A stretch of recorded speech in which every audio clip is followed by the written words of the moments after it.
အားလုံးဗုဒ္ဓဝင်ကိုဖတ်ဖူးလေးလာဘူးကြီးညိုဘူးတဲ့ပုဂ္ဂိုလ်တိုင်းမြတ်စွာဘုရားသခင်ကိုရောမြတ်ဟာ6 နှစ်ပတ်လုံးတရားဓမ္မကိုရှာကြံလို့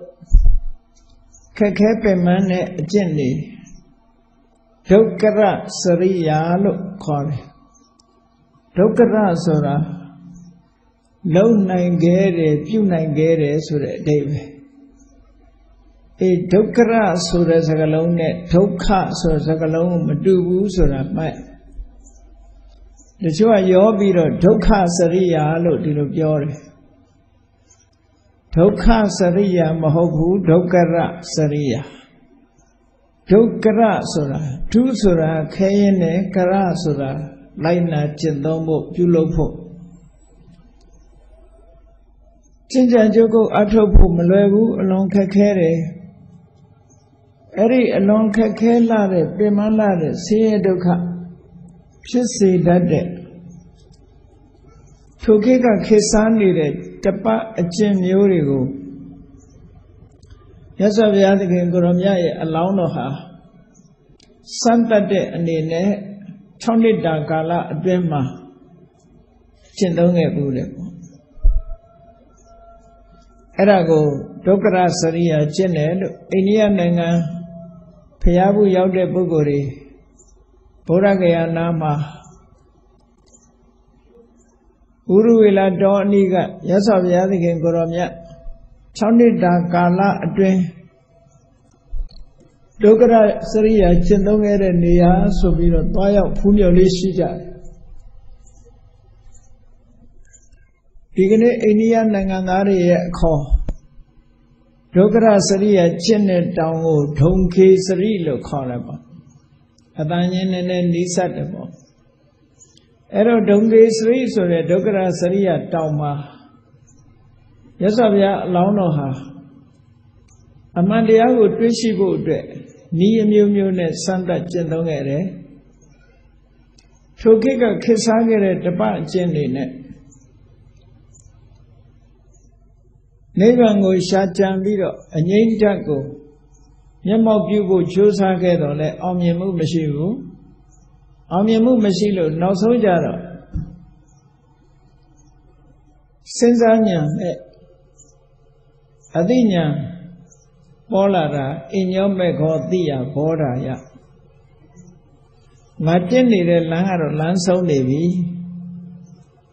အသိဉာဏ်ရဖို့အတွက်တခြားလမ်းပဲဖြစ်လိမ့်မယ်ဒီလမ်းတော့မဟုတ်တော့ဘူးလို့ဆိုပြီးတော့လမ်းကြောင်းပြင်ပြီးတော့ကျင့်သုံးခဲ့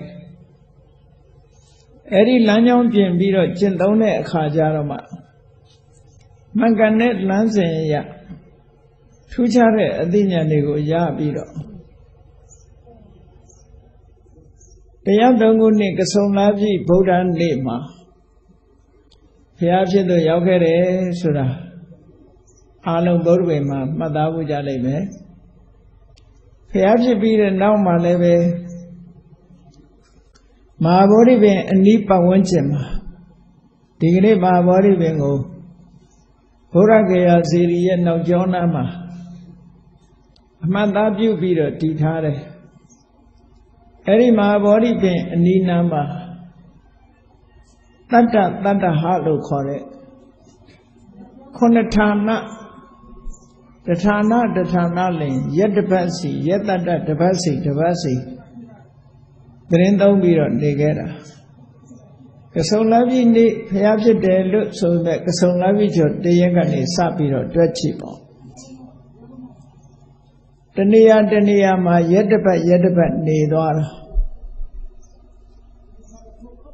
ရက်တတ္တ9ပတ်ကြာတဲ့အခါမှာမဟာဗောဓိပင်ဤမှာမြတ်စွာဘုရားသခင်ကိုရောမြတ်သတင်းသုံးခဲ့တာအလုံး49ရက်ကြာအဲ့ဒီ49ရက်ကြာတဲ့အခါမှာ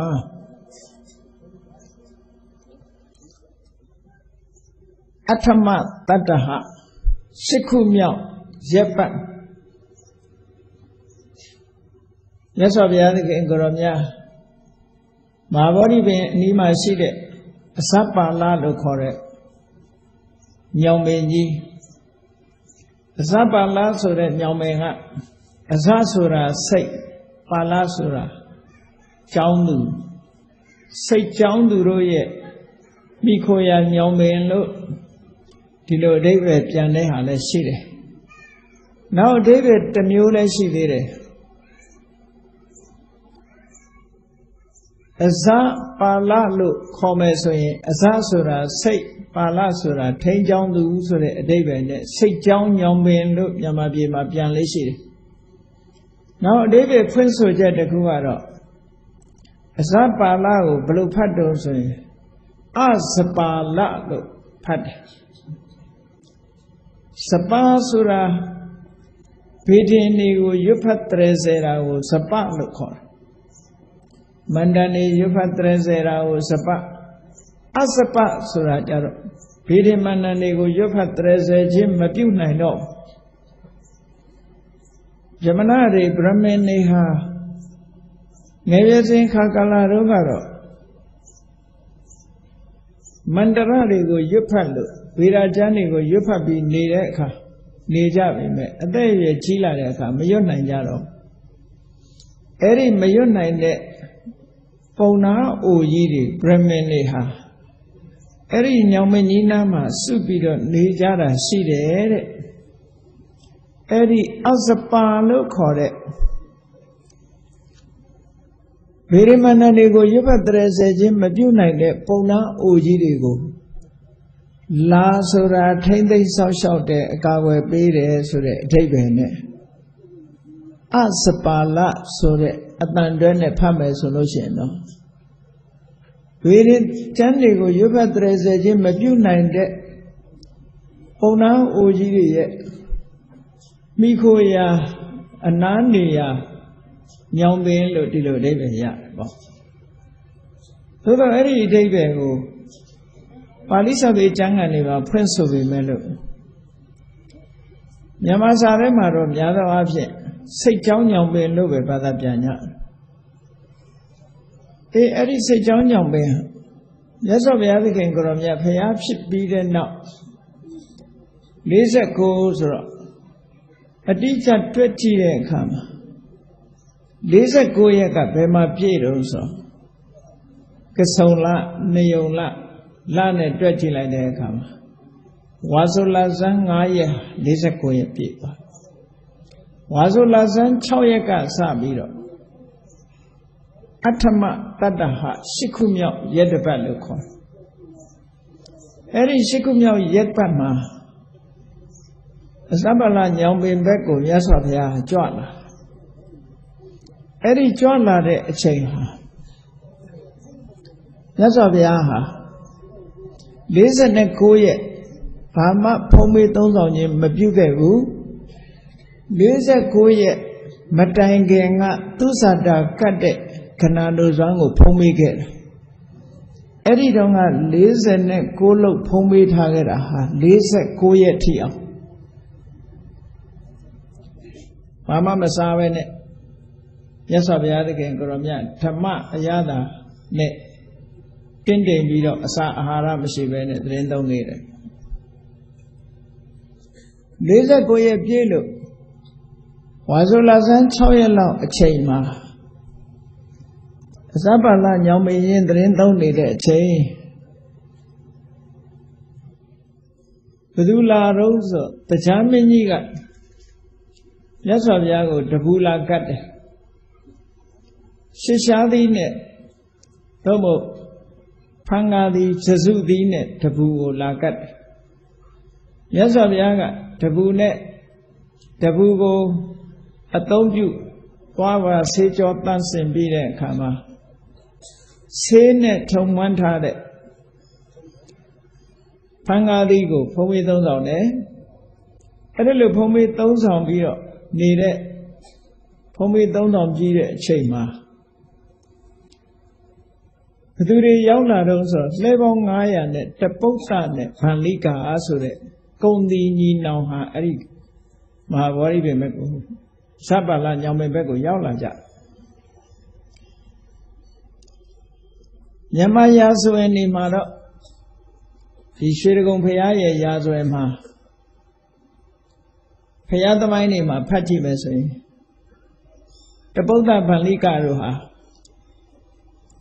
ဥက္ကလာဆိုတဲ့ဇနပုဒ်ကနေပြီးတော့လာကြတဲ့ဂုံတွေအဲ့ဒီဥက္ကလာဆိုတဲ့ဇနပုဒ်ကိုအခုရန်ကုန်နေရာဒေသအဖြစ်အများကယုံကြည်ကြတယ်သို့တော့စာပေကျမ်းဂန်ထဲမှာကြည့်မယ်ဆိုလို့ရှိရင်ရန်ကုန်နဲ့အနောက်ဘက်ကိုတဲ့တဲ့ကြည့်လိုက်လို့ရှိရင်နော်မြန်မာပြည်မြေပုံထဲကနေကြည့်ရန်ကုန်ကနေပြီးတော့အနောက်ကြည့်တော့ပသိမ်ကနေအနောက်တဲ့ကြည့်လိုက်လို့ရှိရင်အိန္ဒိယနိုင်ငံဩရိတပြည်နယ်ရှိတယ်အဲ့ဒီဩရိတပြည်နယ်မှာဥက္ကလာဆိုတဲ့ဇနပုဒ်ရှိတယ်ကာလိန်ငါတိုင်းမှာဥက္ကလာဒီကနေ့အိန္ဒိယနိုင်ငံမှာအဲ့ဒီဘက်ကိုရောက်ဖူးတဲ့လူတွေတွေ့လိမ့်မယ်ဥက္ကလာစတိုးတို့ဘာလို့ရှိတယ်သူတို့ရှေးအောင်မြို့တစ်မြို့ဥက္ကလာလို့ခေါ်တယ်အဲ့တော့ဒီတပုဒ္ဒတို့ဗန္လိကတို့ကအဲ့ဒီအိန္ဒိယနိုင်ငံဥက္ကလာဆိုတဲ့ဒေသကနေပြီးတော့ဘုရားဂယာဒေသကိုလဲပေါင်း900နဲ့အယောင်းဝယ်ထွက်တယ်လို့ဆိုတာကပို့ပြီးတော့ယုတ်တိရှိတယ်ပေါ့ဖြစ်နိုင်ခြေပို့ပြီးတော့ရှိတယ်ပေါ့သို့တော့ဒီလိုဆိုလို့ရှိရင်ရွှေဒဂုံဘုရားနဲ့ပတ်သက်တဲ့သမိုင်းဟာဘယ်လိုပြောရမလဲလို့ဆိုရင်အဲ့ဒီဥက္ကလာကသွားတဲ့တပုဒ္ဒတို့ဗန္လိကတို့ဟာမြတ်စွာဘုရားနဲ့တွေ့ပြီးတော့ဘုရားထံကနေဆံတော်ရှစ်စုရလိုက်တဲ့ဆံတွေကိုယူပြီးတော့ကုံရောင်းကုံဝယ်ရင်းအိန္ဒိယနိုင်ငံကနေပသိမ်ဘက်ကူပသိမ်ကနေပြီးတော့ရန်ကုန်ရောက်လာတယ်လို့ပြောမယ်ဆိုရင်တော့လေပြောနိုင်တာပေါ့မူလကတော့ဗမာပြည်ကမဟုတ်ဘူးဆိုတာတော့ပို့ပြီးတော့ယုတ်တိရှိတယ်ပေါ့နော်ဒီကနေ့ခေတ်လည်းအိန္ဒိယနိုင်ငံသားတွေဗမာပြည်လာနေကြတာရှိတာပဲတရုတ်တွေလည်းလာနေတာပဲတခြားနိုင်ငံသားတွေလည်းလာနေတာပဲအယောင်းဝယ်ကိစ္စတွေနဲ့ဒီလိုလာနေကြတာဒါမဆန်းဘူးအဲ့တော့သူတို့လာနေခြင်းကနေပြီးတော့ရွှေဒဂုံစေတီကြီးမူလစေတီကိုတည်တယ်လို့ဆိုလို့ရှိရင်တော့ရွှေဒဂုံစေတီသမိုင်းနဲ့လည်းဆန့်ကျင်စရာအကြောင်းမရှိဘူးမဖြစ်နိုင်ဘူးလို့လည်းပြောလို့မရဘူးဘာဖြစ်လို့တော့ဆိုသမိုင်းဟာသမိုင်းပဲလေဖြစ်နိုင်တယ်ဆိုတာလည်းပြောလို့ရပေါ့ဒီပုံစံနဲ့တော့ဖြစ်နိုင်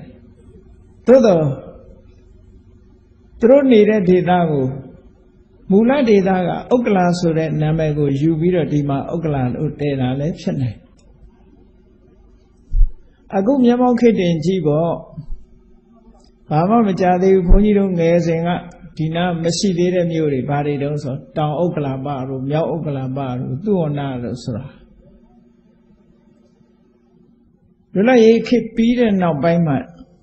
ဒီနာမည်တွေနဲ့မြို့တွေဖြစ်လာတာလေတာကေတတို့တကယ်တော့အဲ့ဒီဥက္ကလာပတို့တာကေတတို့ဆိုတာအိန္ဒိယကနာမည်မူလတာကေတဆိုတာဘယ်မှာရှိတာတုံးလို့ဆိုတာဝတိပြည်နဲ့6ယူဇနာဒီယူဇနာကို10မိုင်နှုန်းနဲ့တွက်တဲ့6ယူဇနာ6ယူဇနာကွာလန်းတဲ့ဒေသမှာတာကေတဆိုတဲ့မြို့ရှိတယ်အဲ့ဒီတာကေတမြို့ဆိုတာဝိသခာရဲ့အဖေမြို့ပဲဝိသခာရဲ့အဖေတည်တဲ့မြို့ဝိသခာတို့ကဘယ်ကနေပြောင်းလာတာတုံးဆိုဝိသခာတို့ကမေနကတထေးကြီးရဲ့မြည်တော်တာဗတ္တိယမြို့ကနေပြီးတော့ဒီဘက်ကိုရောက်လာကြတာသူတို့ကောသလမင်းကြီးကတထေးလူချင်းတော့ဗိမိတာရမင်းကြီးစီသွားတောင်းတယ်ဒါဆိုရုပ်ဗိမိတာရမင်းကြီးကနေပြီးတော့မေနကဆိုတဲ့တထေးကြီးကိုတော့မပေးဘူးတထေးကြီးရဲ့သားကို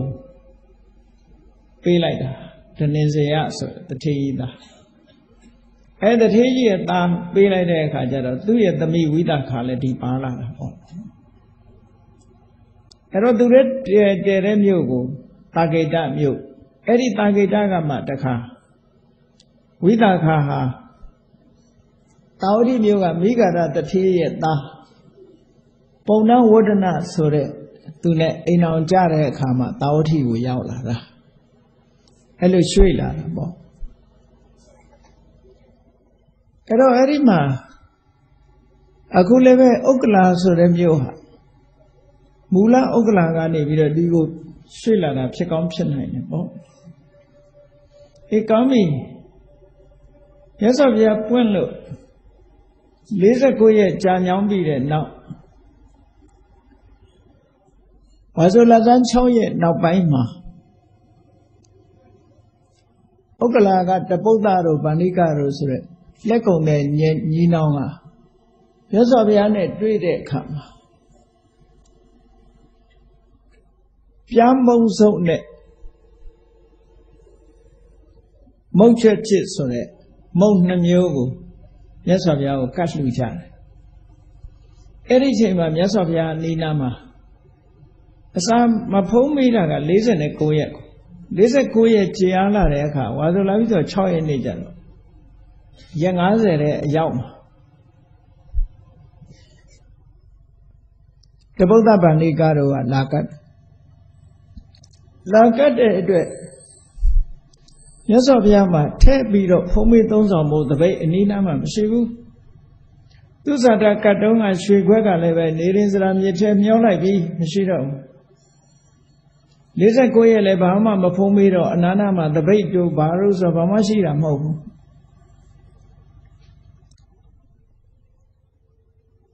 အဲ့ဒီပြားမုံစုပ်တို့လာကတ်တဲ့အခါမြတ်စွာဘုရားမှာလက်ခံเสียမရှိဘူးလက်ခံเสียမရှိတော့အေး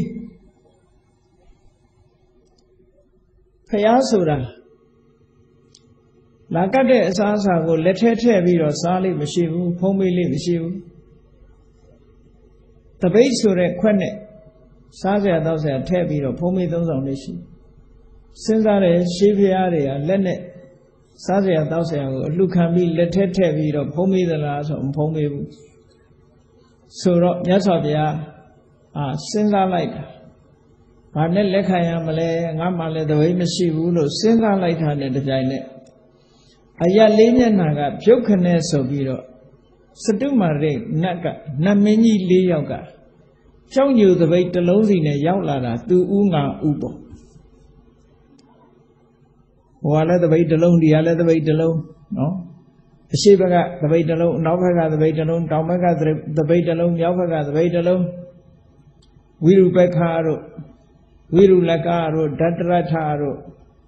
ဝိတဝနာတို့ကုဝေဒတခြားနာမည်ကဝိတဝနာရဲ့တခြားနာမည်ကကုဝေဒအဲ့ဒီနာမည်ကြီး၄ယောက်ကကြောက်ညိုတပိတ်တစ်လုံးစီယူပြီးတော့မြတ်စွာဘုရားကိုဒီတပိတ်နဲ့အလှခံပါဘုရားလို့ဆိုချက်ချင်းရောက်တယ်အဲ့တော့တပိတ်တစ်လုံးနဲ့ယူလိုက်ရင်ကျန်တဲ့တပိတ်၃လုံးကပိုသွားမှာဆိုတော့မြတ်စွာဘုရားကတယောက်ကလှခံရင်သူတပိတ်လှရတဲ့လူကတော့ဝမ်းသာမှာပေါ့ကျန်တဲ့၃ယောက်ကဝမ်းသာနိုင်မှာမဟုတ်ဘူးဒါကြောင့်မို့မြတ်စွာဘုရားက၄လုံးစလုံးလက်ခံလိုက်တယ်၄လုံးစလုံးလက်ခံပြီးတော့အဲ့ဒီတပိတ်၄လုံးကိုထပ်ထားလိုက်ထပ်ပြီးတော့အပေါ်အနေလဲဖိလိုက်ရောတပိတ်၄လုံးဟာအရစ်၄ခုနဲ့တပိတ်တစ်လုံးနဲ့ဖြစ်သွားတယ်အဲ့ဒီတပိတ်နဲ့အလှခံတာဒီတပိတ်ဟာဘယ်ရောက်သွားသလဲတော့မသိဘူးခုချိန်မှာဘုရားရဲ့တပိတ်သမိုင်းတော်ရှိတော်ရှိနော်မြန်မာပြည်ကဘုရားသမိုင်းနေတယ်မှာလဲမြတ်တပိတ်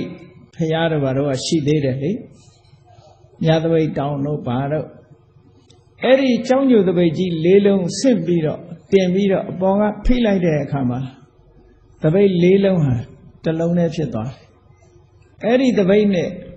တပုဒ္ဒဗန္ဓိကတို့လှူတဲ့ပြမုံဆုံးကိုလက်ခံပြီးတော့မြတ်စွာဘုရားဖုံးပေးတယ်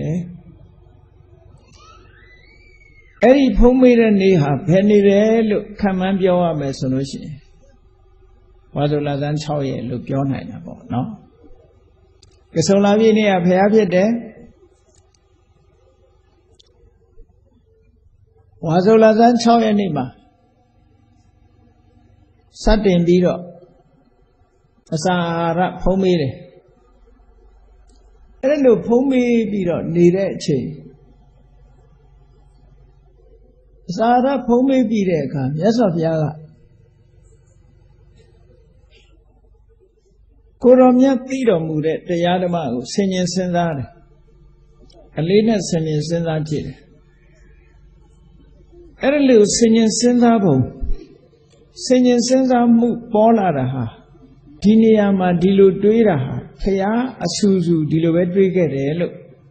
ဗုဒ္ဓတို့ရဲ့ဓမ္မတာအဖြစ်မှတ်တမ်းတင်ထားတယ်ပေါ့မြတ်စွာဘုရားကဘယ်လိုတွေးတော့ဆိုအဓိကတောခောမြာယံဓမ္မောငါရထားတဲ့တရားငါသိထားတဲ့တရားခံပြီးတော့တိတ်နေနေတယ်ဒုဒ္ဒတောအသိဉာဏ်နဲ့မြင်မို့ရခက်တယ်ဒုရနုဘောရောသိဖို့အမတန်မှခက်တယ်တန်တောပဏိတောငါသိတဲ့တရားဟာအလုံးကိုစိတ်နှလုံးအေးချမ်းစေပြီးတော့အလွန်မွန်မြတ်တယ်သို့တော့အတ္တကဝါစရောတက္ကနီးတွေနဲ့ဒီတရားကိုသိနိုင်တာမဟုတ်ဘူးကြံတွေးပြီးတော့သိနိုင်တဲ့အနေအထားမရှိဘူးနိဗ္ဗုနောအလွန်သိမ်မွေ့ပြီးတော့ပဏိတဝေဒနိယောတကယ်ပညာရှိမှသာလဲငါတရားကိုနားလည်နိုင်တယ်လို့မြတ်စွာဘုရားသူသိထားတဲ့တရားတွေကိုပြန်စဉ်းစားတာအဲ့ဒီလိုစဉ်းစားတဲ့အချိန်မှာအဘိဓမ္မာကျမ်းကြီးကိုလည်းပဲဆင်ញင်သုံးသပ်ပြီးပြီနော်ဆင်ញင်သုံးသပ်ပြီးပြီယရဏခရတတ္တဟာတို့ကအဘိဓမ္မာကျမ်းကြီးကိုလည်းဆင်ញင်သုံးသပ်ထားတယ်စိတ်ကနေပြီးတော့သိပြီးသားတရားဓမ္မတွေအလုံးကိုဘုရားဟာဆင်ញင်သုံးသပ်ပြီးသားပဲအခုဒီအချိန်မှာတရားဓမ္မရဲ့လေးနက်မှုတွေကိုဆင်ញင်သုံးသပ်လိုက်တယ်အဲ့ဒါလို့ဆင်ញင်သုံးသပ်ပြီးတဲ့နောက်ပိုင်းမှာတစ်ဖက်ကိုကြည့်လိုက်တယ်အေးငါတရားတွေကအလွန်နဲ့နေတယ်ဒီတရားတွေနာမဲ့ပုဂ္ဂိုလ်တွေရဲ့အနေအထားတတ္တဝါတွေရဲ့အနေအထားကိုဆင်ញင်စဉ်းစားလိုက်တဲ့အခါကျတော့လောကလူသားတွေကတရားထမ်းရောက်နေပြီဆိုတဲ့အချိန်မှာတရားဓမ္မသိဖို့ဖျားပွင့်နိုင်တဲ့ခေတ်တရားတန်းဆိုတာနောက်ဆုံးတန်းရောက်နေပြီဒီတဲ့အသက်တိုသွားလို့ရှိရင်လူတွေကတရားသိဖို့ခက်သွားတယ်ဖျားလည်းမပွင့်တော့ဘူးဖျားပွင့်တယ်ဆိုတာသုက္ကကာလမှာတသိန်းတန်းနဲ့တရားတန်းဒီချားမှာသာပွင့်လို့ရအသက်ရှိဆုံးကတသိန်းတန်းအသက်အတူဆုံးကတရားတန်းအဲ့ဒီတရားတန်းမှာရှိကြတဲ့တတ္တဝါတွေဟာလေးပုံတစ်ပုံကအကျင့်ပြက်ပြီးတော့အကုသိုလ်တရားတွေရဲ့လွှမ်းမိုးနှိမ့်ဆက်မှုခံနေရလေးပုံမှာသုံးပုံကအကျင့်ပြက်နေတယ်တပုံပဲကောင်းတဲ့လူရှိတယ်အဲ့ဒီကောင်းတဲ့တပုံလေးကလည်းလူတွေကဘာဖြစ်နေလဲဆိုကာမဂုဏ်အာယုန်တွေထဲမှာစိတ်ကဝင်စားနေကြတယ်အပျော်ပါသိပ်များနေတယ်လို့ဒီလိုပြောတာဖယားသိထားတဲ့တရားကအလွန်သိမ်မွေ့တယ်လူတွေကကာမဂုဏ်အာယုန်တွေနဲ့သိပ်ပျော်နေကြတယ်အဲ့ဒီနှစ်ခုဟာရှင်ထိုးပြီးတော့ကြည့်လိုက်လို့ရှင်ဘယ်လိုမှစဟလို့ရမှာမဟုတ်ဘူးဘယ်လိုမှစဟလို့ရမှာမဟုတ်အဲ့ဒါကိုသွားပြီးတော့မြတ်စွာဘုရားစဉ်းစားမိမြတ်စွာဘုရားသိတဲ့တရားထဲမှာသစ္စာလေးပါးတရားသစ္စာလေးပါးဆိုတာအကြောင်းတရားနဲ့အကျိုးတရားပဲအဲ့ဒီသစ္စာလေးပါးဆိုတာတခြားနည်းနဲ့ပြောမယ်ဆိုလို့ရှိရင်ဘယ်လိုပြောရမလို့ဆိုပဋိစ္စသမုပ္ပါဒ်နဲ့နိဗ္ဗာန်လို့ပြောလို့ရတယ်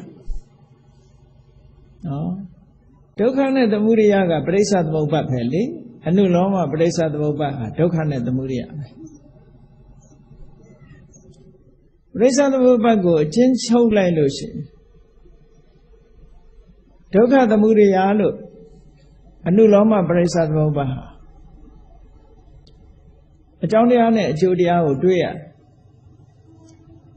ပฏิလောမပဋိစ္စသမုပ္ပါဒ်ကိုကြည့်လိုက်မယ်ဆိုရင်နိဗ္ဗာန်ဆိုတာကိုတွေ့ရအဲ့တော့သစ္စာလေးပါးဟာ တကယ်ကြည့်လိုက်မယ်ဆိုလို့ရှိရင်ပရိစ္ဆေသမုပ္ပါဒ်ကိုခြုံလိုက်တာပဲမြတ်စွာဘုရားဟောတဲ့တရားဓမ္မရဲ့အနှစ်သာရကအကြောင်းတရားနဲ့အကျိုးတရားဒုက္ခနဲ့သမုဒယသည်ဒုက္ခသည်အကျိုးတရားဒုက္ခသမုဒယသည်အကြောင်းတရားဒုက္ခនិရောဓသည်အကျိုးတရားဒုက္ခនិရောဓဂာမိနိပฏิပဒါသည်အကြောင်းတရားလို့အကျိုးအကြောင်းတစ်စုံတစ်စုံတန်လျာတွေကအကြောင်းအကျိုးတစ်စုံတန်လျာကထွက်မြောက်သွားတဲ့အကြောင်းအကျိုးတစ်စုံလို့ဒီလိုရှိတာဒုက္ခနဲ့ဒုက္ခသမုဒယကအနုလောမပဋိစ္စသမုပ္ပါဒုက္ခនិရောဓနဲ့ဒုက္ခនិရောဓဂာမိနိပฏิပဒါကပฏิလောမပဋိစ္စသမုပ္ပါလို့ဒီလိုပြောလို့ရအဲ့တော့မြတ်စွာဘုရားသိထားတဲ့သိတော်မူတဲ့တရားသစ္စာ၄ပါးတရားတို့မို့သစ္စာ၄ပါးကိုခြုံလိုက်တဲ့အခါပဋိစ္စသမုပ္ပါနဲ့နိဗ္ဗာန်ဒီတစ်ခုကအလွန်အလွန်ကိုခက်ခဲတယ်နားလည်ဖို့ရအလွန်အလွန်ခက်ခဲတယ်ဒါကြောင့်မြတ်စွာဘုရားကတရားဓမ္မနဲ့တတ္တဝါတွေရဲ့အနေအထားကိုဆင်ញင်စဉ်းစားတော့ဒီအကြောင်းကြောင့်အကျိုးဖြစ်တယ်ဆိုတဲ့ဒါရှိလို့ဒါရှိနေရတယ်ဒါဖြစ်ခြင်းကြောင့်ဒါဖြစ်ရတယ်လို့ဆိုတဲ့အကြောင်းအကျိုးရှင်းပြတဲ့ပရိစ္ဆေသမုပ္ပါဆိုတာအလွန်မြင်ဖို့ခက်တယ်ဒါတွေမမြင်လို့ပဲတန်တရားထဲမှာလဲနေတာဟုတ်တခါနိဗ္ဗာန်ဆိုတာလည်းပဲအလွန်သိဖို့ခက်တယ်သဗ္ဗသင်္ခါရသမထောသင်္ခါရတရားတွေအလုံးငြိမ့်သွားတယ်သင်္ခါရတရားတွေချုပ်ဆုံးသွားတယ်ဘာမှမကြံတော့အောင်ချုပ်ငြိမ့်သွားတယ်ဆိုတဲ့အဆင့်နားလည်ဖို့လွန်ခက်တယ်ဘာဖြစ်လို့တော့လူတွေဟာသင်္ခါရနဲ့ပဲနေကြတာဟုတ်အဲ့ဒါကြောင့်မို့လို့နိဗ္ဗာန်ဆိုတာသဗ္ဗသင်္ခါရသမထောသင်္ခါရမှန်သမျှရဲ့ချုပ်ငြိမ့်သွားတဲ့နေရာတပ္ပုပတိဥပနိဒေကောပတိနိဒေကောခန္ဓာစတဲ့ဥပရိတရားတွေလုံးဝစွန့်လွတ်ရတဲ့အနေအထားတဏှာခရောတွေ့တာမှုဆိုတာတွေအလုံးကုန်ဆုံးသွားတဲ့နေရာဝိရာဂကင်းပြတ်သွားတဲ့နေရာនិရောဓအလုံးချုပ်ငြိမ်းသွားတဲ့ဟောဒီနိဗ္ဗာန်ဆိုတာလည်းပဲတတ္တဝါတွေမြင်မို့ရအလွန်ခက်တယ်တဲ့အဲ့ဒါလို့ကိုရမြတ်သိတဲ့ခက်ခဲတဲ့တရားဓမ္မနဲ့တတ္တဝါတွေရဲ့ကာမဂုဏ်အာယုံပေါ်မှာပျော်ပြီးတော့အသိဉာဏ်အားပြော့နေတာနဲ့နှိုင်းရှင်ပြီးတော့ကြည့်လိုက်မယ်ဆိုလို့ရှိရင်ငါတရားဟောလို့ရှိရင်နားလည်ကြမှာမဟုတ်ဘူးလို့ဆိုတဲ့အတွေးလေးဟာအဲ့ဒီမှာပေါ်လာမြတ်စွာဘုရားကဘယ်လိုစဉ်းစားတော့ဆိုကိစ္ဆေနမေအဓိကတံဟလန္တာနိပလကာတိတုရာဂဒေါသပရိတေဟိနာယန္တမောတုတံဘုဒ္ဓောငါပင်ပင်ပန်းပန်းကြိုးပမ်းအထုတ်ရှာဖွေတာ6နှစ်ပတ်လုံးဖြိနန်းစည်းစိမ်ကိုစွန့်လွတ်ပြီးတော့ပင်ပန်းခံပြီးတော့6နှစ်ပတ်လုံးကြိုးစားအထုတ်ခဲ့မှတွေးရှိရတဲ့တရားအဲ့ဒီတွေးရှိရတဲ့တရားကိုရာဂတွေဒေါသတွေမောဟတွေမာမနတွေအကုသိုလ်တွေရဲ့လွှမ်းမိုးခံထားတဲ့တတ္တဝါတွေဟာလွယ်လွယ်နဲ့တော့သိမှာမဟုတ်ဘူးဒီတရားကိုနားလည်ဖို့တော့ခက်တယ်ပတိသောတဂံမေနိပုဏံဂံဗီရံဒုဒ္ဒတံအနုငါသိထားတဲ့တရားဟာပတိသောတဂံမေခါတိုင်းလိုရေစံမျောရတဲ့တရားမဟုတ်ဘူးအဆန်တရားဖြစ်တယ်အလုံးလူတွေကသိနေတာကနေဆဒုက္ခအတ္တလို့အလုံးကယုံကြည်လက်ခံထားကြတယ်အခုမြတ်စွာဘုရားကတွေ့ရှိလိုက်တာကြတော့နေဆမဟုတ်ဘူးအနိစ္စဒုက္ခမဟုတ်ဘူးဒုက္ခအတ္တမဟုတ်ဘူးအနတ္တလို့ပြောင်းပြန်လေတွေ့တာအဲ့ဒါကိုပฏิသောတခါမိလို့ခေါ်တယ်စัจจิမဲ့ကိုတွေ့ထားတာဘုရားသိထားတဲ့တရားကလူတွေသိနေတဲ့အသိနဲ့စัจจิပဲဖြစ်အဲ့ဒီပฏิသောတလို့ဆိုတဲ့စัจจิဘက်ကိုသွားတဲ့အလွန်သိမ်မွေးတဲ့နားလည်ဖို့ခက်ခဲတဲ့တရားကိုရာဂတွေလွှမ်းမိုးခံထားတဲ့တတ္တဝါတွေဟာမြင်ညမှာမဟုတ်ပါဘူးလို့စိတ်ထဲမှာတွေးမိသွားတယ်ဘယ်မှာတွေးမိတာတော့ဆိုအဲ့ဒီ တပုဒ္ဒတို့ဗန္ဓိကတို့မုတ်နေဖုံးမေးပြီးတဲ့အချိန်မှာစဉ်းစားမိသွားအဲ့လိုစဉ်းစားမိတဲ့အပြင်မှာမြတ်စွာဘုရားကဒီလိုစဉ်းစားမိလိုက်တာနဲ့တပြိုင်နက်ဘုရားရဲ့စိတ်ထဲမှာပေါ်လာပုံလေးကဘယ်လိုဖြစ်တုံးဆိုငါကကြိုးစားပြီးဟောလဲနားလဲကြမှာမဟုတ်ဘူးနားမလဲပဲနဲ့ဟောလဲပင်မယုံရှိမှာပဲ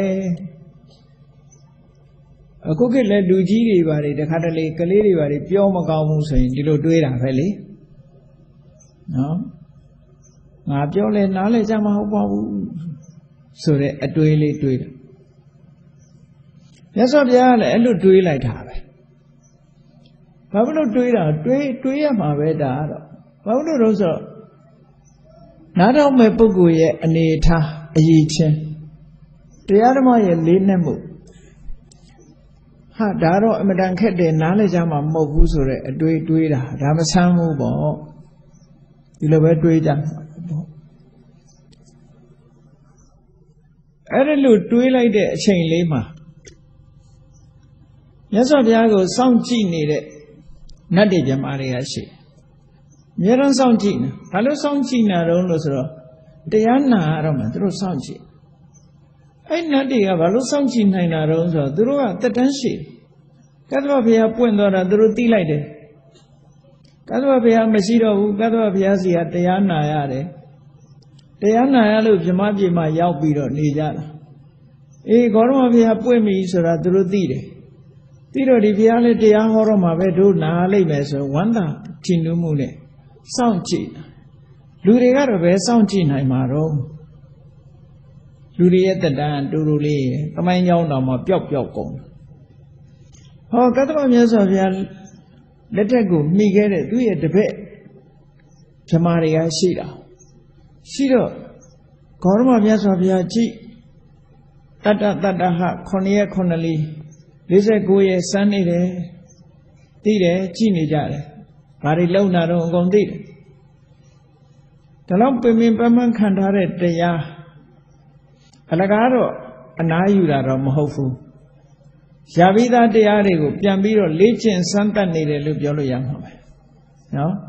စာဆိုတာတောင်ကြက်ပြီးရင်ပြန်ပြီးတော့ပြန်ဆိုနေကြရသေးတယ်မပြန်ရင်ရမှာမဟုတ်ဘူးမြတ်စွာဘုရားကလည်းပဲရထားတဲ့အရဟတဖို့တွေချမ်းသာတွေကိုအကျဉ်းချင်းအထက်တမဘဝင်စားနေတာအလကားနေတာမဟုတ်ဘူးပေါ့စိတ်ရဲ့အလုတ်ဖရတ္တမဘဝင်စားတဲ့အလုတ်နဲ့ဝိမု ക്തി ဒုက္ခလို့ဆိုတာခံစားပြီးတော့49ရက်ဒီလိုနေတာကိုအဲ့ဒီမှာနတ်တိပြမာတွေကစောင့်ကြည့်ဖရတ္တမဘနဲ့နေတဲ့အခါကျတော့မြတ်စွာဘုရားဘာစိတ်နဲ့နေတယ်ဆိုတာသူတို့မသိနိုင်ဘာဖြစ်လို့တော့ဆိုလောကုတ္တရာစိတ်နဲ့နိဗ္ဗာန်ကိုအာယုံပြုတ်နေတဲ့အချိန်မှာသိဖို့မလွယ်ဘာကိုအာယုံပြုတ်နေတယ်ဆိုတာသိနိုင်စွမ်းမရှိဘူးဟောခုကတော့တရားဓမ္မရဲ့ခက်ခဲမှုတတ္တဝါတွေရဲ့ရာဂဒေါသမောဟတွေရဲ့လွှမ်းမိုးခံနေရမှုဒါတွေကိုစဉ်းစားနေတာကြတော့လောကီစိတ်နဲ့စဉ်းစားတာလေဒါကြတော့မြတ်စွာဘုရားရဲ့တဏ္ဍာမှာဖြစ်တဲ့ကာမဝဆရကရိယာလို့ခေါ်တဲ့လောကီစိတ်နဲ့စဉ်းစားမဟာကရိယာစိတ်နဲ့စဉ်းစားအဲ့ဒီစိတ်ကြတော့နတ်တိပြမာတွေကသိနိုင်တယ်စိတ်ကိုစိတ်ချင်းသိတဲ့နီးနဲ့မြတ်စွာဘုရားစိတ်ကိုအာရုံပြုလိုက်တဲ့အခါမှာပထမဆုံးသိရှိခွင့်ရလိုက်တဲ့ပြမာကြီးကသဟံပတိပြမာလို့ခေါ်တယ်သဟံပတိပြမာဆိုတာတာမန်ပုဂ္ဂိုလ်မဟုတ်ဘူးကတ္တဗဘုရားလက်ထက်တုန်းကတဟကလို့ဘွဲ့ရှိတဲ့ယဟန်တော်ကြီးပဲကတ္တဗမြတ်စွာဘုရားထံနိနာကျင့်ကြံကျုပ်ကုတ်အထုတ်လို့ဇန်နေရပြီးတော့ပထမဇန်မှာမဟာဗြဟ္မာအဆင့်နဲ့ဗြဟ္မဘုံရောက်နေတာအဲ့တော့မြတ်စွာဘုရားဘာတွေတွေးပြီလဲဆိုတာကိုသူကစောင့်ကြည့်နေတယ်ဟောမြတ်စွာဘုရားကတရားတော်တွေရဲ့အလွန်နဲ့နေတာတွေကိုတွေးနေတယ်လူသားတွေရဲ့ရာဂဒေါသမောဟဆိုတာတွေလွှမ်းမိုးခံနေရပုံစိတ်ဓာတ်အခြေအနေတွေကိုတွေးနေတယ် တွေးနေပြီးတဲ့အခါဒီနှစ်ခုဟာအလန့်ကွာဝေးလွန်းသည့်အတွက်ကြောင့်တရားဟောလို့ဖြစ်ပါမလားလို့ဆိုတဲ့အတွေ့လေးစိတ်ဓာတ်ကလေးဟာတရားမဟောတော့ခြင်းနဲ့စိတ်ဓာတ်ကလေးဖြစ်သွားတာလေးကိုသူသိတယ်အဲ့ဒါလို့သိလိုက်တာဖြစ်လိုက်တာလဲတခဏလေးအတွင်းမှာဖြစ်တာအဲ့ဒါလို့သိလိုက်တဲ့အချိန်လေးမှာတဏှိပြမကြီးကသူပြောလိုက်တဲ့စကားကြီးကစัจ java လာ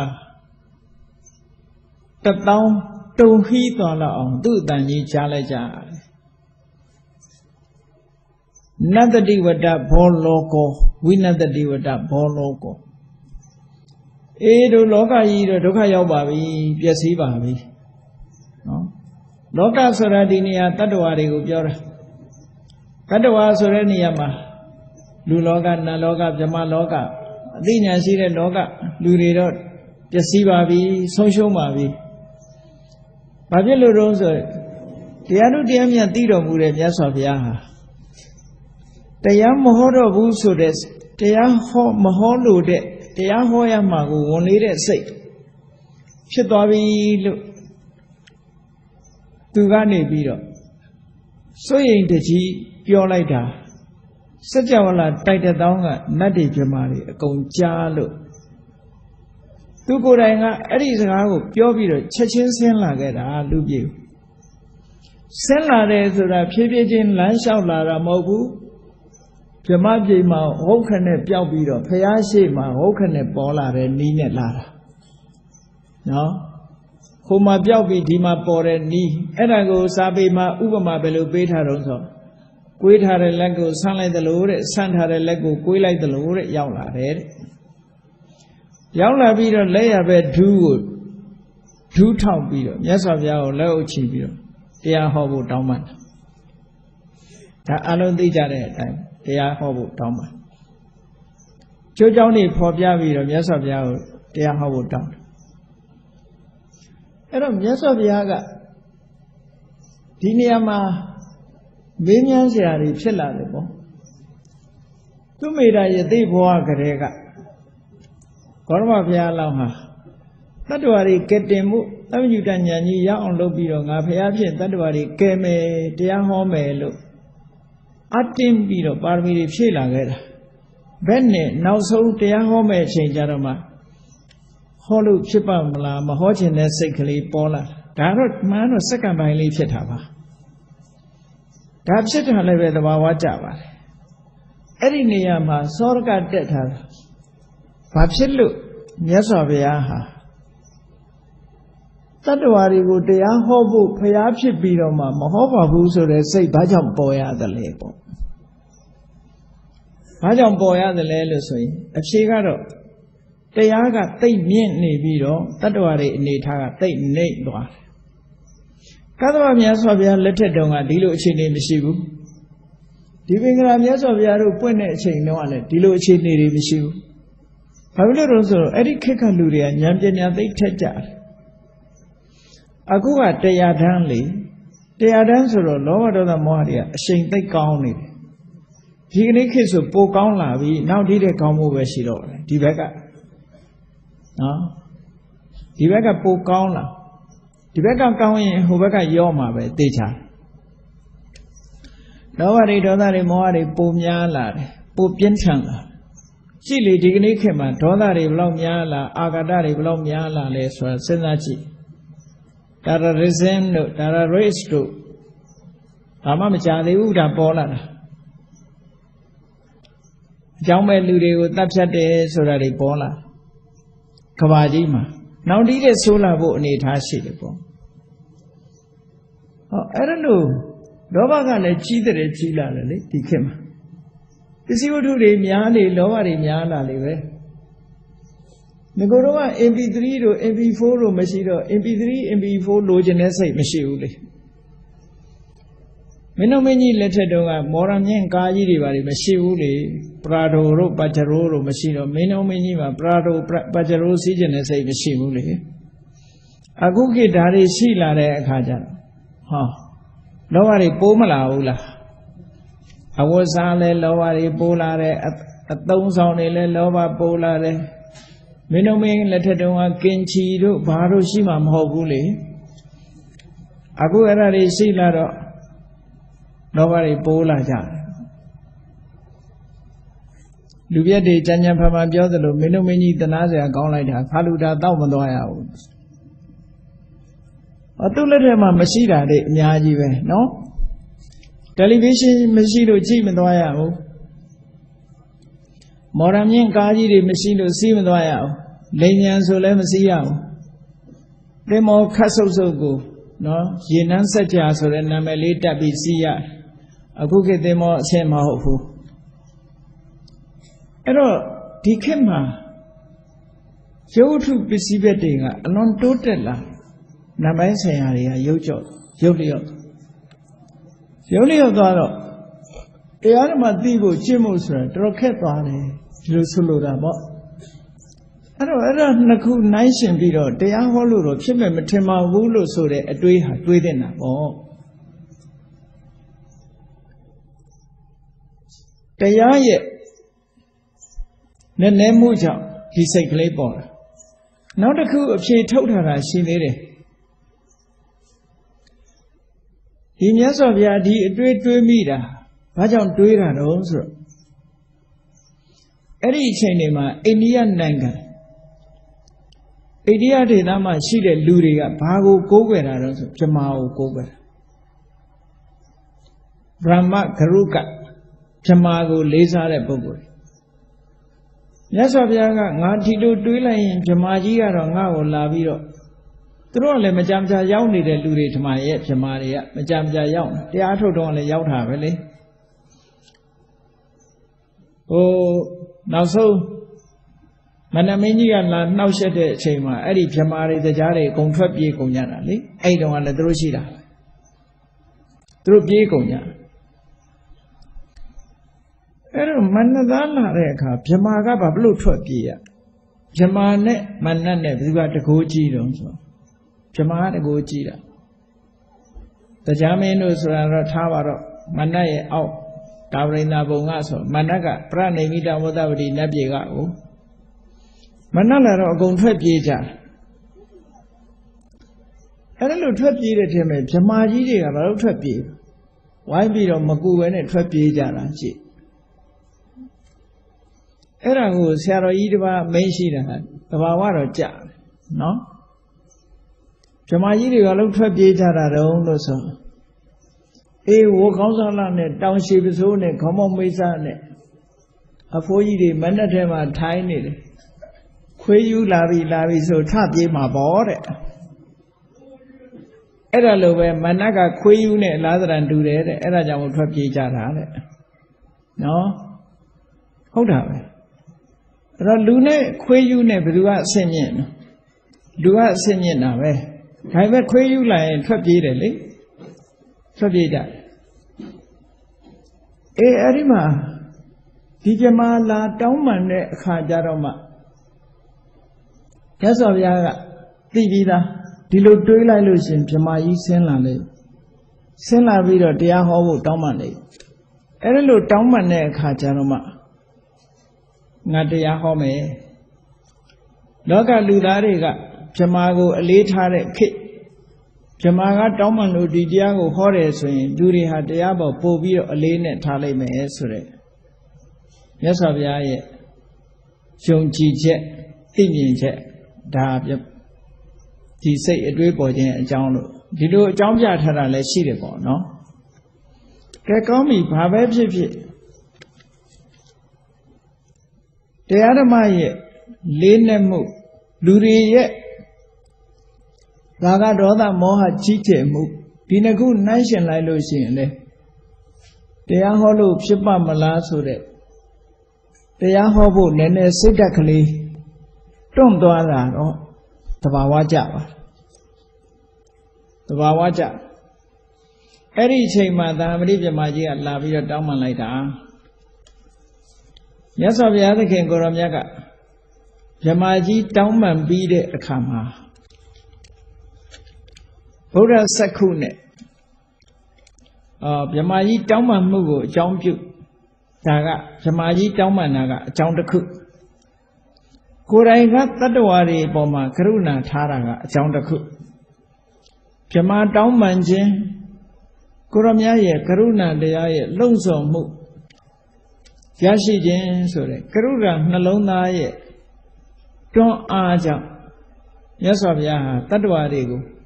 နားလည်မဲ့သူတွေကိုရှာဖွေပြီးတော့ကြည့်တယ်အဲ့ဒီအချိန်မှာတရားဓမ္မနည်းနည်းတာဟုတ်ပြီ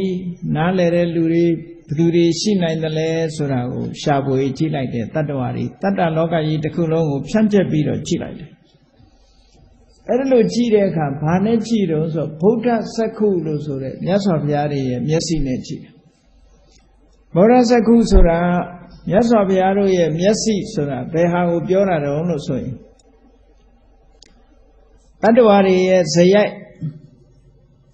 စိတ်ထဲမှာဆွဲကပ်ပါလာလိုက်တဲ့ဝါသနာဇယိုက်ကိုသိတဲ့အာတယနဲ့အနုတယကိုသိတဲ့အာတယအနုတယဉာဏ်တတ္တဝါတွေတဏ္ဍာမှာရှိတဲ့တတ္တဝီရိယတတိသမารိပညာလို့ခေါ်တဲ့ဣန္ဒြေတရားတွေရဲ့ရင့်ကျက်မှုမရင့်ကျက်မှုဆိုတဲ့ဒီအနေထားတွေကိုသိတဲ့ဣန္ဒြိယပရောပရိယတိဉာဏ်အဲ့ဒီဉာဏ်နှမျိုးကိုဗုဒ္ဓစက္ခုလို့ခေါ်တယ်စက္ခုဆိုတဲ့နာမည်နဲ့ခေါ်တာဉာဏ်၃မျိုးရှိတယ်မြတ်စွာဘုရားသခင်ကိုရောမြတ်တွေရရှိတဲ့အခုအာတယနုတယဉာဏ်နဲ့ဣန္ဒြိယပရောပရိယတိဉာဏ်ကိုဗုဒ္ဓစက္ခုလို့ခေါ်တယ်ဖရာမျက်လုံးပေါ့တဖန်သဗ္ဗညုတဉာဏ်ကြတော့တမန္တစက္ခုလို့ခေါ်တယ်ပတ်ဝန်းကျင်အလုံးကိုမြင်နိုင်တယ်အလုံးကိုမြင်နိုင်တယ်မျက်လုံးလို့တမန္တစက္ခုလို့ခေါ်တယ်မစိတ်၄ပါးနဲ့ရှင်းလာတဲ့ဉာဏ်သို့မဟုတ်အောက်မဲ့၃မျိုးနဲ့ရှင်တဲ့ဉာဏ်ကိုတော့ဓမ္မစက္ခုလို့ခေါ်တယ်။ဒါမို့ဓမ္မစကြာထဲမှာလေဓမ္မစက္ခုဥဒ္ဒပါတိဆိုနော်ဓမ္မစက္ခုဆိုတာမဲ့နဲ့ရှင်တဲ့ဉာဏ်အောက်မဲ့၃ခုနဲ့ရှင်တဲ့ဉာဏ်တစ်ခါတစ်ခါကျတော့မဲ့၄ခုလုံးနဲ့ရှင်တဲ့ဉာဏ်လို့အဲ့ဒါကဓမ္မစက္ခုအဲ့တော့စက္ခုဆိုတဲ့နာမည်နဲ့သုံးတဲ့ဉာဏ်တွေဟာဗုဒ္ဓစက္ခုရဲ့တမန္တစက္ခုရဲ့ထိတ်နောက်ပြီးတော့ဓမ္မစက္ခုရဲ့နောက်တစ်ခုကသမထကျင့်စဉ်နဲ့ပတ်သက်ပြီးတော့အောင်မြင်လို့သိတာကြတော့ဒိဗ္ဗစက္ခုလို့လည်းခေါ်သေးတယ်ရှိသေးတယ်အသိပညာနဲ့ပတ်သက်တာကြတော့ပညာစက္ခုလို့ခေါ်တယ်အားလုံးဟာဒီစက္ခုတွေဟာဉာဏ်တွေကိုရည်ညွှန်းတာကြီးပဲဒီလိုမှတ်ရကောင်းပြီမြတ်စွာဘုရားကတတ္တဝါတွေကိုကြည့်တယ်ဆိုတဲ့ဘယ်ရှုထောင့်ကနေကြည့်တာတော့ဆိုဘယ်လူဘယ်စိတ်နေသဘောထားရှိတယ်လဲသူ့ရဲ့အကြိုက်ကဘယ်လိုရှိတယ်လဲသူ့တဏ္ဍာမှာရှိတဲ့တရားစွမ်းအားတွေဟာရင့်နေပြီလားရင့်ကျက်နေပြီလားသို့မဟုတ်နုနယ်သေးသလားဆိုတာဒါတွေကိုကြည့်တာအဲ့ဒါလို့ကြည့်လိုက်တဲ့အခါကျတော့တတ္တဝါတွေကို၅မျိုး၅စားခွဲပြီးတော့သိသွားအဖြေထွက်လာတယ်ပေါ့ကြည့်လိုက်တဲ့အခါမှာအဖြေထွက်တယ်နံပါတ်1အမျိုးအစားကပညာမျက်စိမှာကိလေသာဆိုတဲ့မြူမုံနေတဲ့တတ္တဝါကတစုအပ္ပရဇခလို့ခေါ်တယ်ပညာမျက်စိထဲမှာကိလေသာဆိုတဲ့တိမ်တလာအများကြီးရှိတဲ့ပုဂ္ဂိုလ်ကတစုအဲ့ဒါကိုမဟာရဇခလို့ခေါ်တယ်ဒါအလုံးကိုပညာကိုရည်ညွှန်းပြီးတော့ပြောတာအပ္ပရဇခမဟာရဇခပညာမျက်လုံးထဲမှာတိမ်ဖုံးနေတဲ့ပုဂ္ဂိုလ်အနည်းငယ်တိမ်ဖုံးနေတဲ့ပုဂ္ဂိုလ်နဲ့အများကြီးတိမ်ဖုံးနေတဲ့ပုဂ္ဂိုလ်အများကြီးတိမ်ဖုံးနေလို့ရှိရင်တရားဓမ္မမြင်ဖို့ခက်တယ်လေနည်းနည်းဆိုတဲ့ပုဂ္ဂိုလ်ကြတော့မြင်နိုင်တယ်အဲ့တော့တတ္တဝါနှမျိုးနှစားရှိတယ်ဆိုတာဒါနဲ့ပတ်သက်ပြီးတော့ဘုရားမြင်တယ်နောက်တစ်ခုကဘာတော့ဆိုတိတ်ခိန်တရိယနဲ့မုထိန်တရိယတရားစွမ်းအားတွေတတ္တဝီရိယတတိသမารိပညာလို့ဆိုတဲ့ဒီအိန္ဒြေထက်ထက်မြက်မြက်ရှိနေတဲ့ပုဂ္ဂိုလ်တွေရှိတယ်လို့ပဲမထက်မမြက်တဲ့မုထိန်တရိယဆိုတဲ့ပုဂ္ဂိုလ်တွေလည်းရှိတယ်ဆိုတာကိုမြင်တယ်နောက်တစ်ခုကသွားကာရနဲ့ဒွါကာရ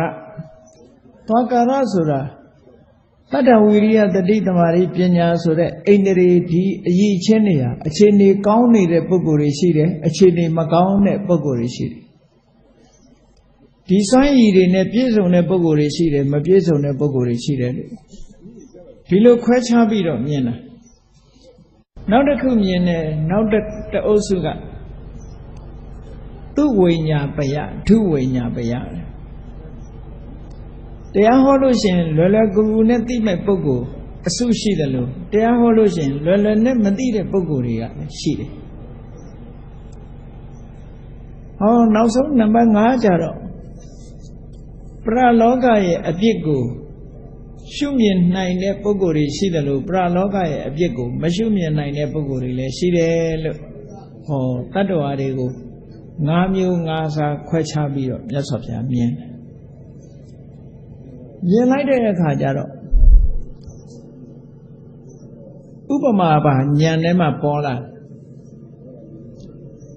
လောကကြီးမှာကြာပွင့်နေရဲ့အနေအထိကြာအိမ်ကြီးတစ်ခုထဲမှာရှိတဲ့ကြာပွင့်နေရဲ့အနေအထားကိုမြတ်စွာဘုရားဉာဏ်ထဲမှာပေါ်လာတယ်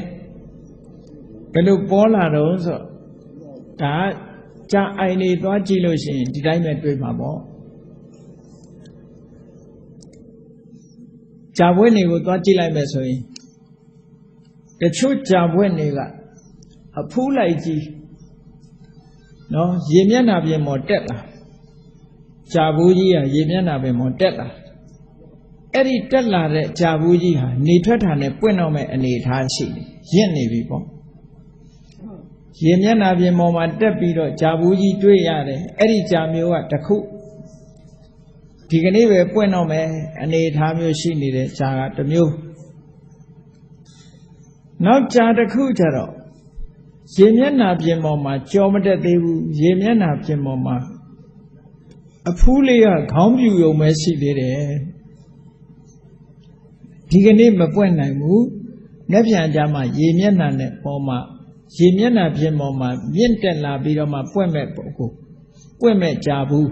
နောက်တည့်ရကြမှာပွင့်မဲ့ကြာဘူးမျိုးကိုလည်းပဲတွေ့ရတခါရေထဲမှာပဲရှိသေးတယ်အပေါ်ကိုမတက်သေးဘူးမတက်သေးသည့်အတွက်ကြောင့်တတိယမြောက်နေ့လောက်မှာပွင့်မဲ့ကြာဘူးမျိုးလည်းပဲရှိသေးတယ်ဟောတဖန်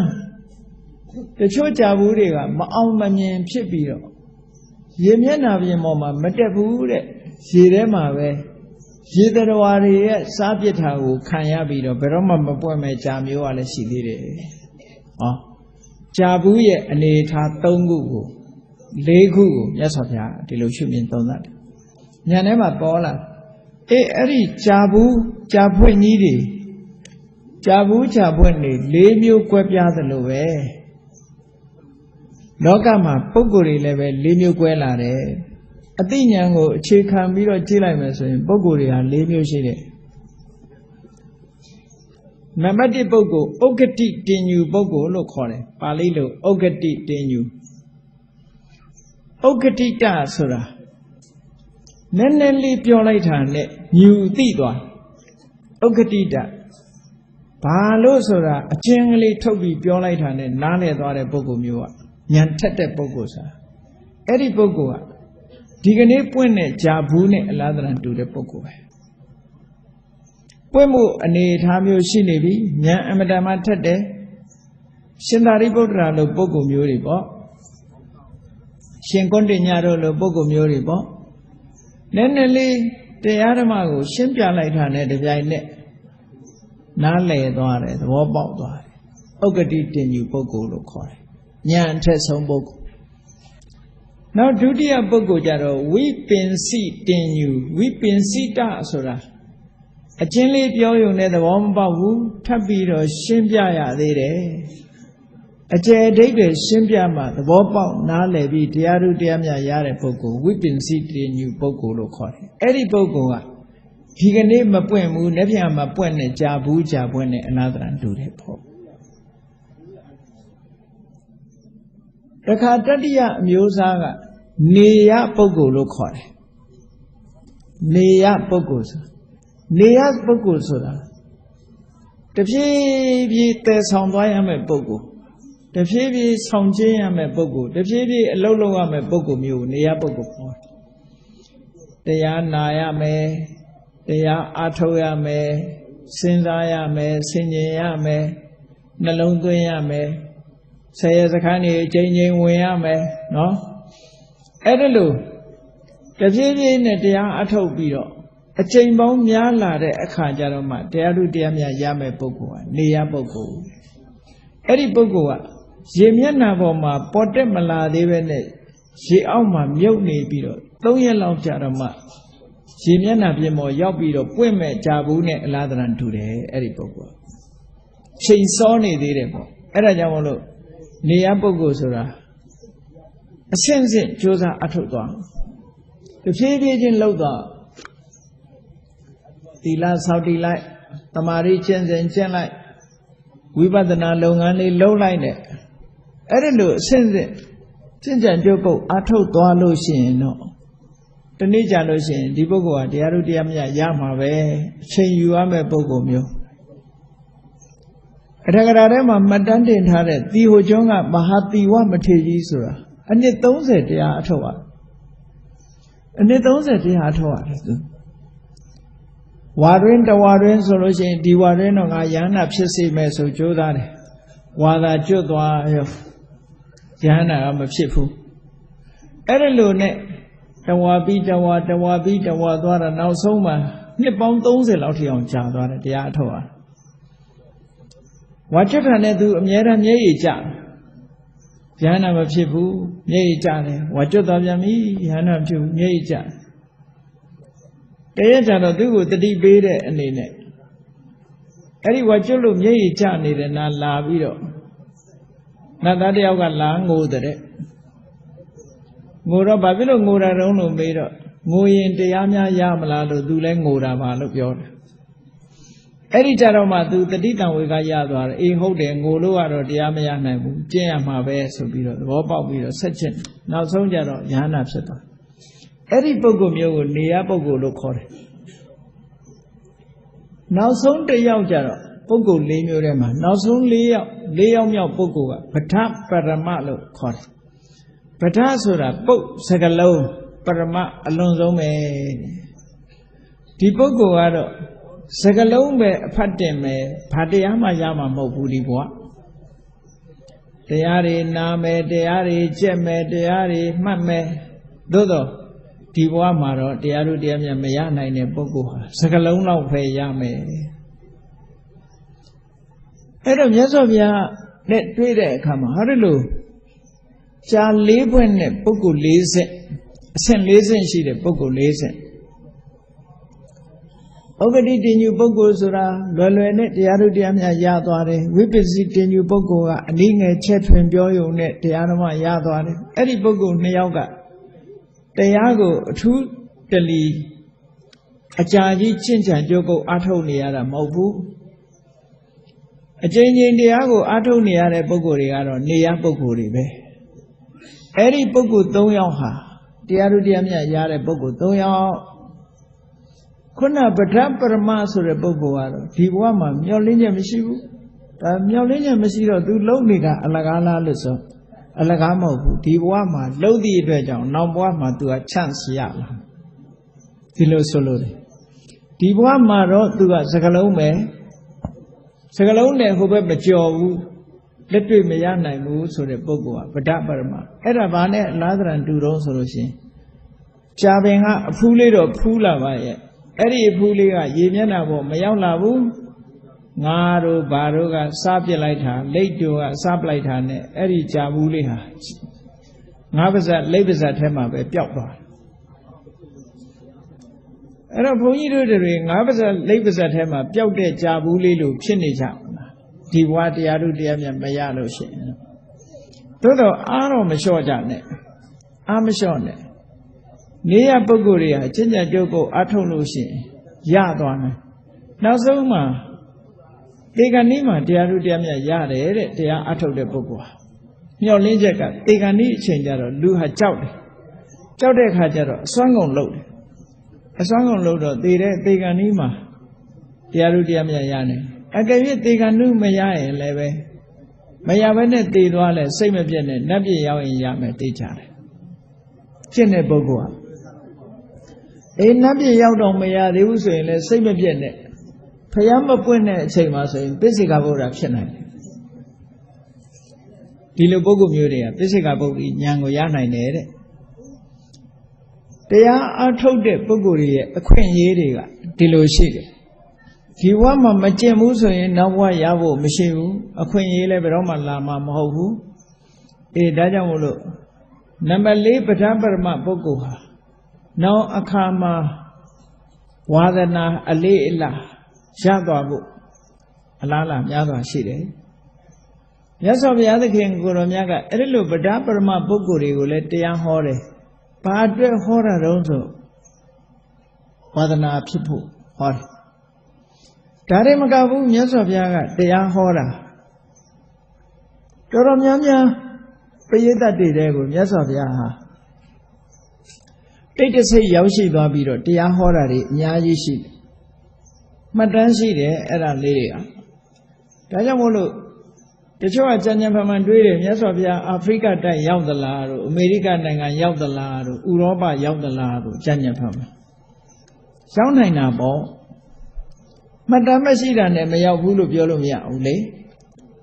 မှတ်တမ်းတော့မရှိဘူးရောက်နိုင်တယ်အဲ့ဒီ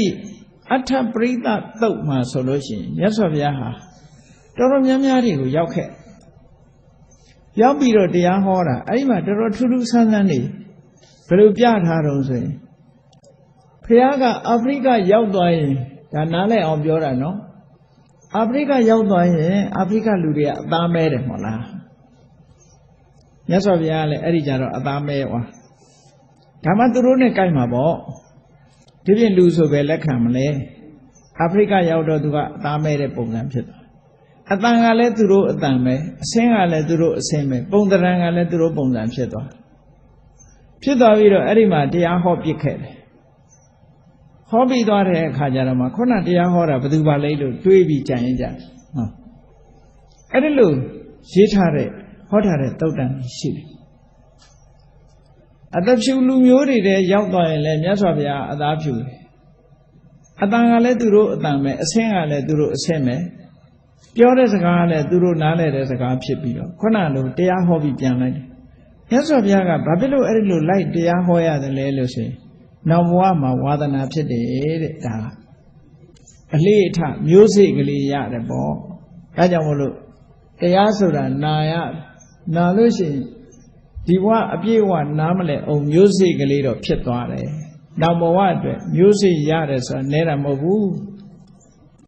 မျိုးစိတ်လေးရသွားနိုင်ဒီလိုလေးတောင်ဘုရားသာသနာနဲ့ကြုံတဲ့အချိန်လေးမှာမျိုးစိတ်လေးတောင်မရလိုက်လို့ရှိရင်နောက်ဘဝအပင်ဆိုတာမမျော်လင့်လေးနဲ့နော်သံတရားထဲမှာမျော်လင့်စရာအကြောင်းမရှိဘူးဖះနဲ့တွေ့လည်းပဲမကြွနိုင်တဲ့နှလဘိန်းတုံးပဲဖြစ်မှာပဲတရားဓမ္မကိုနားမလည်ဘူးဒီဘဝမှာနားလည်နိုင်တဲ့စွမ်းအားမရှိခဲ့ဘူးနားလည်းမလည်ခဲ့ဘူးတရားဆိုတဲ့အတန်ဟာနားတဲ့တောင်မရောက်ဘူးဆိုတဲ့ပုဂ္ဂိုလ်တွေဟာနောက်ဘဝလည်းပဲရောက်ဖို့သိမရှိတော့ဝိတရေဝေးဝေးသွားတယ်ဒါမဖြစ်ဘူးမပြောနဲ့ပိစက်ကပုံနာလင်မယားကတ္တဗမြတ်စွာဘုရားလက်ထက်ကနာမရူပဆိုတဲ့စကားလုံးကိုကြားနာကြရလို့ဂေါရမမြတ်စွာဘုရားလက်ထက်မှာနာမရူပဆိုတဲ့စကားလုံးနဲ့ရှင်းဟောတဲ့အခါတခါတည်းအနာဂံတန်းဖြစ်တယ်လေဘာဖြစ်လို့ဖြစ်တာတုံးဆိုနာမရူပဆိုတဲ့စကားလုံးကြားခဲ့ဘူးလို့တဲ့အတိတ်ကအကြောင်းနဲ့ပြန်ဆက်ပေးတာဘယ်ရာမှပျောက်သွားတာမရှိဘူးအွန်လိုင်းဖြစ်နေတာနော်ကိုယ်တဏ္ဍာမှာဖြစ်သွားတဲ့အသိဉာဏ်တစ်ခုဟာခုခေတ်စကားနဲ့ပြောရင်အွန်လိုင်းဖြစ်နေအွန်လိုင်းဖြစ်နေတယ်ဆိုတာနောက်ထပ်အကြောင်းတစ်ခုနဲ့ပေါင်းလိုက်တာနဲ့တပြိုင်တည်းသူကပေါ်လာမှာဒါကြောင့်မို့လို့မြတ်စွာဘုရားသာသနာတော်နဲ့ကြုံတွေ့နေတဲ့အချိန်လေးမှာမိမိတို့တရားဓမ္မကိုလေ့လာသင့်တယ်ကြိုးစားအထောက်ကြည့်သင့်တယ်နားလည်အောင်မှတ်ယူသင့်တယ်လေ့လာသင့်တယ်အဲ့ဒါလို့မှတ်ယူလေ့လာခြင်းဟာဘယ်တော့မှအလဟတမဖြစ်ဘူးတဲ့လုတ်ထားတဲ့အရာတွေဟာအလဟတတဲတဲရေသွန်ဖြစ်တယ်ဆိုတာမရှိဘူးတဲ့တရားဓမ္မနဲ့ပတ်သက်လာလို့ရှိရင် အဲ့ဒါကြောင့်မို့လို့အဓမ္မခိုင်မြဲတယ်ဒီအသိဉာဏ်လေးဆိုတာအနိစ္စသဘောတရားအရာပျောက်သွားပြီမဲ့လို့သူ့ရဲ့စွမ်းရည်တတ္တိတွေကကြံ့ရင်တယ်ကြည့်လေ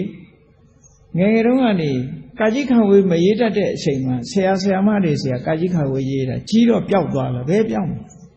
ငယ်ငယ်တုန်းကရေးတတ်တာသင်ထားတာကြီးတော့လေဒီအရာပျောက်သွားတာမှမဟုတ်တာအသိဉာဏ်ဆိုတာပျောက်မသွားဘူးတဲ့ပြန်ပေါ်လာတယ်ဒါကြောင့်မို့လို့တရားဓမ္မကိုလေ့လာကြရတယ်လိုက်စားကြရတယ်ကျင့်ကြံကြိုးကုပ်အားထုတ်ကြမြတ်စွာဘုရားပွင့်တဲ့အခါမှာဒီလိုလိုက်စားထားတဲ့ပုဂ္ဂိုလ်ကနံပါတ်1ကြာဖွင့်တဲ့အလားတရံတူတဲ့ပထမအဆင့်ပုဂ္ဂိုလ်မျိုးဩဃတိတင်ညူပုဂ္ဂိုလ်မျိုးဖြစ်နိုင်တယ်ဟောတရားဓမ္မနာလိုက်တာလေးနဲ့နေမယ်အချင်းလေးပြောလိုက်တာနဲ့သဘောကျသွားပြီတောက်လျှောက်တရားတို့တရားမြတ်ရနံပါတ်2အဆင့်ဖြစ်တဲ့ဝိပစ္စည်းတင်ညူနည်းနည်းလေးအကျယ်ချဲ့ပြီးပြောလိုက်တာနဲ့သဘောကျသွားတရားတို့တရားမြတ်ရနည်းနည်းလှုပ်လာတဲ့ပုံကိုယ်တွေကြတော့ဘုရားနဲ့တွေ့တဲ့အခါမှာကျင့်စဉ်အတိုင်းသီလကျင့်မယ်သမာဓိကျင့်မယ်ပညာကျင့်မယ်အချိန်ယူပြီးတော့ကျင့်ကြံကြိုးကုပ်အထောက်လိုက်တယ်နေရလို့ဆိုတဲ့အတိုင်းတဖြည်းဖြည်းဆောင်သွားရအစဉ်တိုင်းကျင့်သွားလို့တရားတို့တရားမြတ်ကိုရသွားနိုင်တယ်ဟောဒီလိုပုဂ္ဂိုလ်မျိုးတွေဖြစ်တယ်ဒီဘဝမှာဗဒပရမပုဂ္ဂိုလ်ဖြစ်အောင်တော့နောက်ဘဝကျရင်ဥက္ကတိတင်ညူတို့ဝိပစ္စည်းတင်ညူတို့နေရတို့ဆိုတဲ့စရင်နဲ့ဝင်သွားမှာပဲပေါ့ဒါကြောင့်မို့လို့မြတ်စွာဘုရားသခင်ကိုရောမြတ်ဟာပုဂ္ဂိုလ်၄ဆင့်ကြာ၄ပွင့်နဲ့နှိုင်းရှင်ပြီးတော့တတ္တဝါတွေကိုခွဲခြားသိမြင်ပြီးတော့ဓမ္မစကြာတရားကနေစပြီးတော့မြတ်စွာဘုရားသစ္စာ၄ပါးတရားတွေကိုဟောလိုက်တာတတ္တဝါတွေမြောက်များစွာပထမဆုံးဟောတဲ့တရားပွဲမှာပဲလူသားတွေကရှင်ကွန်းတင်ညနတ်တွေမြမာတွေကြီးပဲ18ခရီးနတ်တွေကမရေမတွက်နိုင်တော့အောင်တရားလူတရားမြတ်ရရှိပြီးတော့သွားကြတယ်ဟောထူးခြားတာလူကြားတဲ့ကတဦးပဲကျွတ်တယ်အဲ့ဒီကနေဆက်ဟောလိုက်တဲ့အခါကျတော့9ရက်မြောက်နေ့အနတ္တလက္ခဏာတုတ်ဟောလိုက်တဲ့အခါကျတော့ပစ္စဝေကိ5ပါးဟာယဟန္တာဖြစ်သွားတယ်နတ်တွေမြမာတွေလည်းမြောက်များစွာကျွတ်တရားရသွားကြတယ်ဒီကြားထဲမှာဓမ္မစကြာဟောတဲ့တရားပလင်မော်ကမထခင်ဟိမဝဒတုတ်ဆိုတာဟောသေးတယ်အဲ့ဒါဘုန်းကြီးတို့ဓမ္မစကြာညဤအမှတ်တရတရားဆိုတဲ့ထဲမှာဟိမဝဒတုတ်အကြောင်းကိုဟောထားတာရှိတယ်ပေါ့ဓမ္မစကြာပလင်ကနေမထခင်မြတ်စွာဘုရားကိုမေးခွန်းတွေလာမေးလို့ဖြေထားတာအဲ့ဒီလိုဖြေလိုက်တဲ့အဆုံးမှာဘုန်းကြီးဘွားကနေပြီးတော့နတ်ဖြစ်နေတဲ့တောင်ဆောင်နတ်ကြီး2ဦးဟာသူတို့ရဲ့အချမ်းရံနေနဲ့တူသောတာပန်ဖြစ်သွားကြတယ်သူတို့2ဦးဖရာအကြောင်းပြောနေတာကိုရာဇဂိုပြေကအမျိုးသမီးတယောက်ကအိတ်မပြောလို့နားထောင်နေရင်ကနေပြီးတော့သောတာပန်ဖြစ်သွားတယ်ဟောဓမ္မစကြာညမှာအလုံးသိကြတာဓမ္မစကြာညမှာရှင်ကိုဏညတပါးပဲသောတာပန်ဖြစ်တယ်လို့ထင်တာအဲ့ဒီအမျိုးသမီးလေးလည်းသောတာပန်ဖြစ်တယ်နော်ဖရာနဲ့မတွေ့ဘဲနဲ့သောတာပန်ဖြစ်တယ်ဟေမဝတ္တနတ်နဲ့တာတာဂိရိနတ်တို့ဆိုတာလည်းပဲဘုရားစီလာတရားဓမ္မဟောပြောနားထောင်မေးခွန်းတွေမေးတဲ့အခါသူတို့လည်းသောတာပန်ဖြစ်သွားကြအဲ့လိုအချင်းတွေကောင်းတွေဘုန်းကြီးတို့တွေလည်းကြုံတွေ့နိုင်တယ်ကြုံတွေ့ရမယ့်အချိန်ကိုမျှော်နေစရာမလိုဘူးကိုယ်ဘာလုပ်တဲ့လဲဆိုတာကိုလုပ်နေဖို့ပဲလိုတယ်လုပ်နေခြင်းဟာအချင်းတွေကောင်းတွေကိုဖိတ်ခေါ်နေခြင်းအခြေအနေကောင်းတွေကိုဆက်ရောက်လာဖို့ရလုပ်နေခြင်းပဲဖြစ်တယ်လို့အာလုံးသောတရားချစ်ခင်သူတော်စင်ပြိဿအပေါင်းတို့ဒီကနေ့ပုဂ္ဂိုလ်၄ဆင့်ကြာ၄ပွင့်ဆိုတဲ့ခေါင်းစည်းနဲ့ဟောကြားတဲ့တရားဓမ္မကိုနာယူမှတ်သားပြီးတော့မိမိတို့ဘဝမှာထူးခြားတဲ့အသိဉာဏ်ရတဲ့ပုဂ္ဂိုလ်မျိုးဖြစ်အောင်တတိဆောင်ကကျင့်ကြံကြိုးကုပ်အားထုတ်တော်မူနိုင်ကြပါစေကုန်သတည်း